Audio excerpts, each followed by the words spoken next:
In a kingdom ruled by power and pride, Daniel stood out for his integrity and devotion to God. When jealous officials tricked King Darius into outlawing prayer, Daniel did not waver. He continued to pray openly, as he had always done. Captured and thrown into a den of lions, the night fell silent. But in the darkness, God sent his angel to shut the mouths of the lions.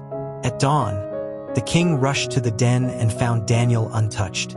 His faith had saved him, and the king declared the God of Daniel as the living God who delivers. King Nebuchadnezzar was troubled by a dream no wise man could interpret. His anger burned, and he threatened death to all his advisors. But young Daniel, filled with God's wisdom, stepped forward.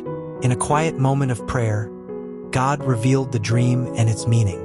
Before the king, Daniel spoke of a towering statue of gold, silver, bronze, and iron, representing kingdoms to come, crushed by a divine rock, symbolizing God's everlasting kingdom. The king bowed in awe, saying, "Surely your God is the God of gods." King Nebuchadnezzar built a golden image and demanded worship from all. But Shadrach, Meshach, and Abednego, 3 faithful Hebrews, refused to bow. Thrown into a blazing furnace, they were bound and cast into the fire. But the king, watching in shock, saw 4 men walking unharmed, one appearing like a divine being. They emerged without a single burn. The king declared, "No other God can save like this," and promoted them in the kingdom. Belshazzar, the Babylonian king, held a feast using the sacred cups taken from God's temple.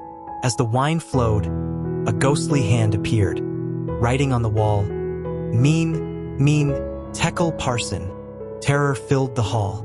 No one could explain it until Daniel was summoned. He interpreted the words, "God has numbered your days. You have been weighed and found wanting. Your kingdom will fall." That very night, Babylon fell to the Medes and Persians, just as Daniel had said. When Daniel and his friends were taken to Babylon, they were offered the king's rich food and wine. But Daniel resolved not to defile himself. He asked for vegetables and water instead, trusting in God to sustain them. After 10 days, they appeared healthier than all the others. God honored their faith, and they gained knowledge and wisdom beyond all others. Daniel's decision to stay faithful, even in small things, prepared him for greater things to come. Even as Daniel rose to power in the Persian Empire, his heart belonged to God. When a law was passed forbidding prayer to anyone but the king, Daniel did not hesitate. 3 times a day, as always, he knelt and prayed with his window open toward Jerusalem.